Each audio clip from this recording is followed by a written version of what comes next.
Lisa McCarty had been trying to get pregnant for years before deciding to see an endocrinologist who helped her begin a journey into in vitro fertilization. She and her husband were overjoyed when she finally got pregnant, and 9 months later, McCarty gave birth to a beautiful baby girl. The pregnancy itself was relatively normal. There was nothing, that I out of the ordinary with it, except at 37 weeks, 3 weeks early, my water broke, ended up going into labor a lot earlier than expected. It's still considered full term at 37 weeks. So, my doctor wasn't overly concerned. And so I recall she came quick, and it was like they actually had to tell me to slow down because the doctor was unavailable. So it was like one of those really funny, you'll always remember. But she was good. Everything was fine. And we were grateful. However, during the final stage of labor, the placenta did not expel from her uterus, a rare condition called retained placenta. Unfortunately, the doctor spent about 45 minutes trying to get the placenta out, and she couldn't get it out. And so that is often referred to as retained placenta.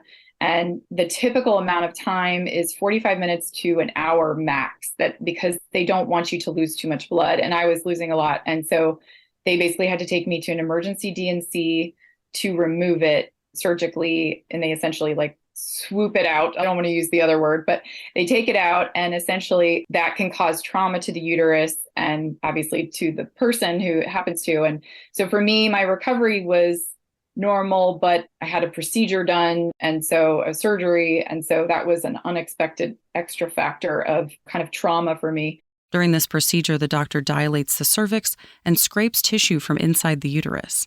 The D&C was successful, and after she'd fully recovered 16 months later, McCarty resumed IVF treatments, hoping to have a second child. She got pregnant, but miscarried. McCarty tried again and again, each time with the pregnancy ending during the first trimester. After 4 losses in just 1 year, she needed answers. And after that 4th loss, my endocrinologist, who's been in practice for over 30 years, said to me, "I've never seen anything like this. We've thrown the kitchen sink at you. I think you need to see a specialist." And pardon the cliche, but it is true. I mean, they literally did every test. We did every medication, every scenario. And he said, "You need to see a specialist." And I remember saying to him, "I thought you were the specialist. Why am I going somewhere else?" McCarty made an appointment with a gynecological surgeon who specialized in pelvic reproductive conditions. During her first visit, she told her new doctor about the emergency D&C she had had after the birth of her daughter, and the subsequent ones after each of her 4 miscarriages. The specialist immediately suspected something called Asherman syndrome, a condition where scar tissue forms inside the uterus or cervix. It makes it difficult to get pregnant and increases the chance of miscarriage. And he said, "It seems to me that if you're not having a cycle and you're also having these losses and, you can't get pregnant and stay pregnant, then we need to do an evaluation." They called it an evaluation hysteroscopy, essentially to determine if there was scarring on the uterus. The plan was if he saw any scarring in the uterus, that he was going to remove it, and that it would also be confirmation that it was Asherman syndrome, which is what he initially thought based on his experience. Dr. Seagal Klipstein is a reproductive endocrinologist and infertility specialist at Envia Fertility Specialist in Chicago. She says scarring of the uterus can be caused by a number of different things. Certainly, things like having, a D&C after a miscarriage would increase your risk of Asherman's. Having a pregnancy termination where you did not a medical termination, but a surgical termination, right, with the dilation and curettage also could increase your risk.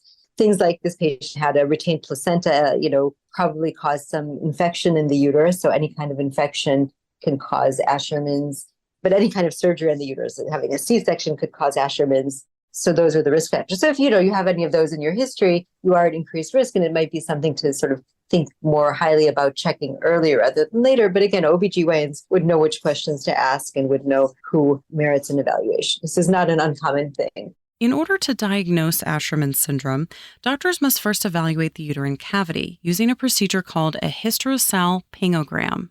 A dye is injected into the uterus, and doctors can see if any part of the fallopian tubes or uterus is blocked. And oftentimes we can be suspicious of Asherman's that way. And the other way to do it is with an ultrasound where you put saline in the uterus, and that's called a sonohysterogram or a saline infusion ultrasound.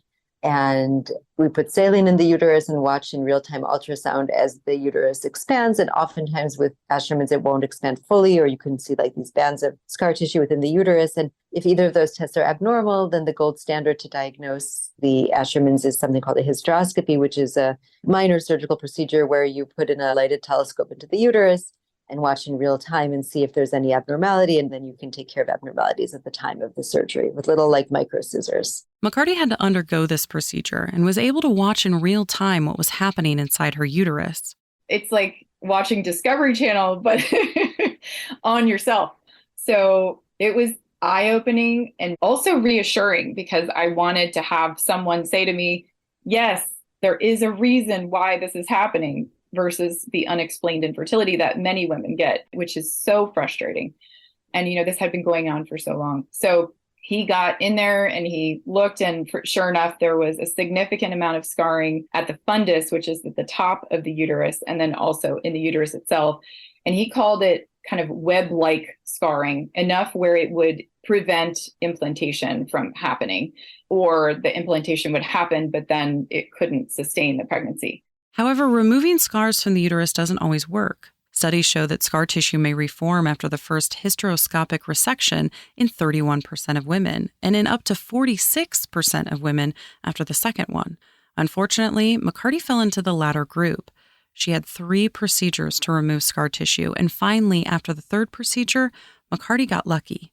The fourth time I went in, he essentially said, there's no more scarring. You're stable. Now you can try to go have a baby. And I remember it was like that feeling like a weight lifted off of me. Walked out into the waiting room and I'm like crying with my husband going, please make this possible. McCarty had 1 remaining embryo to transfer for IVF, but her doctor had to get approval before she could try for a baby one more time.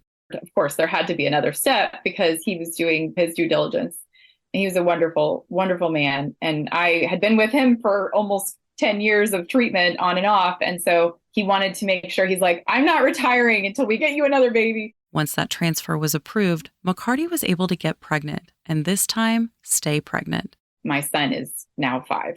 It's one of those, I'm so grateful to have this story to tell, but I also feel heartbroken for those women who are still going through this because it is such a process.